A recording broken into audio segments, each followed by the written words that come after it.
پشاور کا رخ کرتے ہیں، جہاں عید الاضحیٰ کی آمد کے ساتھ ہی لمپی اسکن اور کانگو جیسی خطرناک بیماریاں پھیلنے کے خطرات بھی بڑھ گئے ہیں، تو وہیں متعلقہ حکام نے بھی انتظامات اٹھا لیے ہیں۔ تفصیلات بتا رہے ہیں پشاور سے ہمارے نمائندے عبدالحکیم محمد اپنی اس رپورٹ میں۔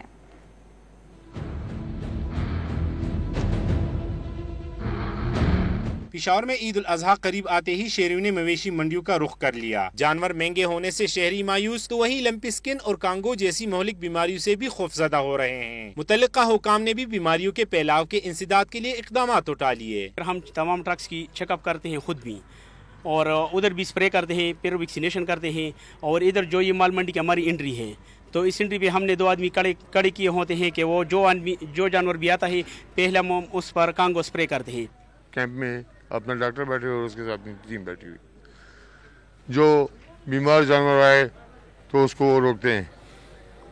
اس کو اگر کوئی ایسا جانور ہو کہ بالکل مطلب وہ قابل قربانی یا قابل خوراک نہ ہو تو اس کو تو وہ اندر چھوڑتے ہی نہیں ہیں۔ دوسری جانب حکام نے مویشیوں میں اب تک کسی قسم کی بیماری کی تردید کرتے ہوئے احتیاطی تدابیر اٹھانے پر بھی زور دیا ہے۔ عام لوگ جو ہمارے بھائی ہیں وہ جا کے منڈی میں چلتے ہیں تو ان کو احتیاط یہ ہے کہ آپ کائنڈلی ایسی چیزیں پہنا کریں کہ مطلب کپڑے پورے ہو، کمپلیٹ سلیو پورے ہوں، نیچے جو شوز وغیرہ وہ صحیح طریقے سے پہنے، اور ٹکس سے احتیاط کرے۔ جو ٹکس ہوتے ہیں نا، اس کو یہ کوشش کرے کہ آپ جانوروں میں اس کو نہ چھوڑیں۔